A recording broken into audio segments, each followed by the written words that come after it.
Just Joe says, while hugging myself at a local coffee shop, a guy just walked up and asked, "What are you watching? I want some of that."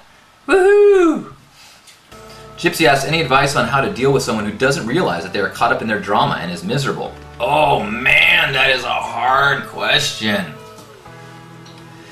Because who are we to say what somebody else's experience should or shouldn't be? In many ways, the only thing we ever have control over is our own experience.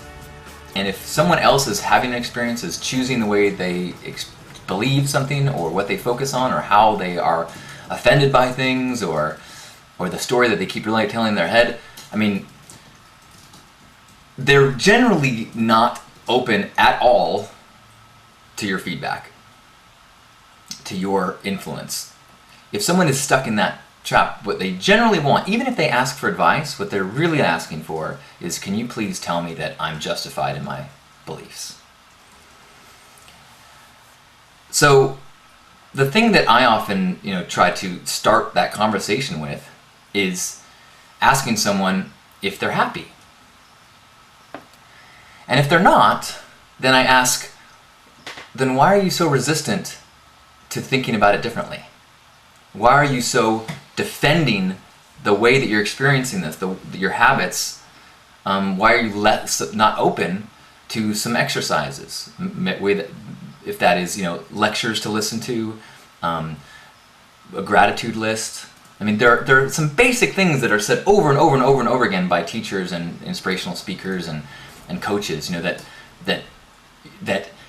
if you do these things, you will feel better. If you get out into nature, if you do a gratitude list every day, if you, there's things, and people that don't want to do those things, it's very hard to then say, to change the way they view things. I mean, really, that's the determination for me of if someone is going to be close to me in my life or not. If they're not somebody who is willing to put any effort into making themselves happier, into trying to see things differently, trying to make themselves in the world a little bit more lighter, then I will nod and listen and probably not give them that much more attention. So if it's somebody that you're intimately tied to, it gets tough. It's like that, that phrase they say, if someone is in a hole, reach out your hand and pull as hard as you can. But if they start pulling you back down in there, let go. You can't force people.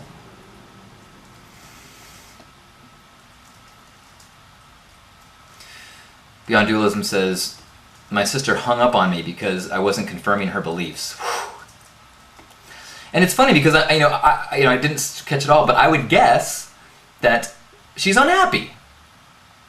And I don't consider this to be crazy or bizarre, because I remember how stuck I was in my ways, and I remember how much I would defend my attitudes that made me unhappy, and I know how much I would it's like, in a lot of ways, the trouble is that you feel comfortable in places of depression, in places of frustration, in places of righteous indignation. And so we live these lives, and sometimes we surround ourselves with people who have the same attitudes, where we complain about this and that and that and that, and we talk about how unfair things are, and and that is where we bond. It makes us anxious, it makes us unhappy, and it's a state that we know where we stand, and we're comfortable.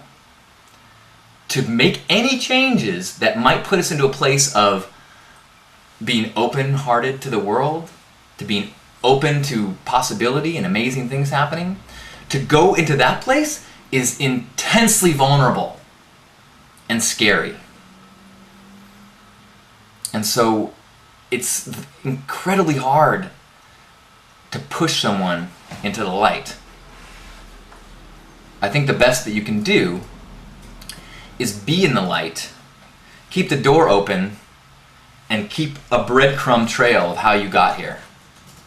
And what I call inspiration activism, where you don't tell somebody what they should do, you demonstrate the happiness of your life, and then people start going, okay, maybe I'll try that thing.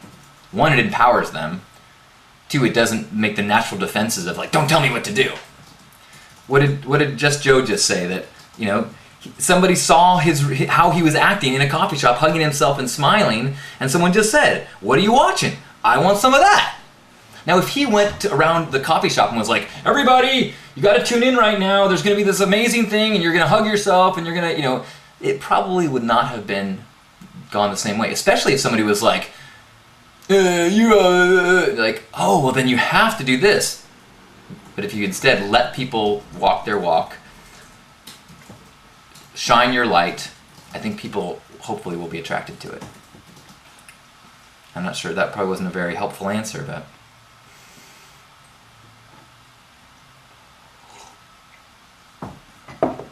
Mink said she did hang up on someone because they wanted to go down that hole. It's you know, it's one of those core forks in the road of personalities and people. And it's a very taxing place to put yourself in if you try to make your job pulling somebody from their fork in the road to yours. Now, those same people will probably accuse you of being selfish as you do more and more things to make yourself happy. You do more and more things to make yourself joyous. You do more and more things to just, you know, enjoy your life. And they will see that as being irresponsible, as not facing reality, as being selfish. But you have to answer to one person. Well, it's one person who is a representative of the divine, and that's you. You know, people like Abraham say that following your joy is the only priority you have. Bashar even says that joy, that's your compass to get you on track with what your purpose on this reality is. To be in a state of frustration, to feel like this is a burden, is to totally miss the point of consciousness. We are right now, and I say this more than I should, but if you look at the universe, which one can't do, in fact I have to trust scientists, so maybe, who knows, but in the scope of the scale of the universe, the space and the amount of matter and the amount of energy, it's like beyond comprehension. We happen to have consciousness and awareness and life while on a planet that is so rich with color, smell, adventure, emotion, music, dance, laughter, life. I'm looking at the street right now and I can see like 9, 10 different kinds of trees. There's 1, 2, 3, 4, 5 different colored flowers. My purpose is to experience the majesty of this planet during this time of my lifetime. And if I can sink into that with enough clarity and purity, then I can actually express as an agent of the divine and make art and help people, to help myself and others to get more and more in touch with the divine and actually increase love. But that's secondary. First is just appreciate. And if you get stuck in that lower place of feeling like you're a victim and this is a burden, how skewed is that perspective? Oh my gosh, compared to the matter of the universe, you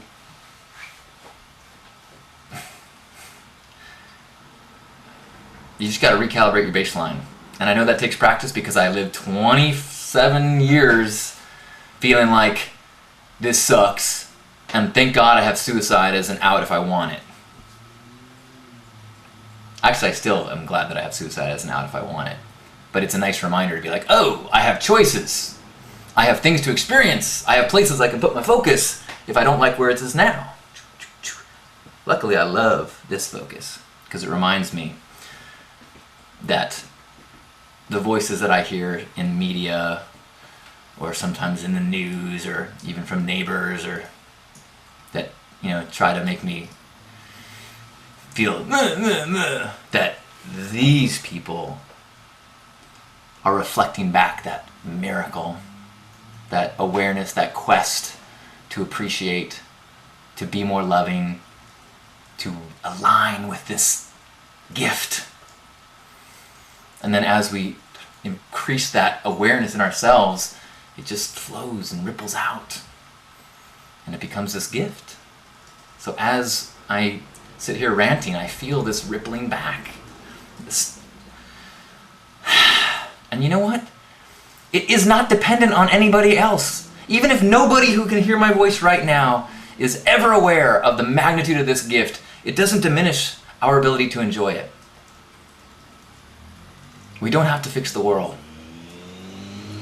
But by appreciating it, we have no choice but to help it fix itself. Not that it's broken, but I mean increase the light, increase the love, increase the connection and harmony. It becomes the very nature of what we are.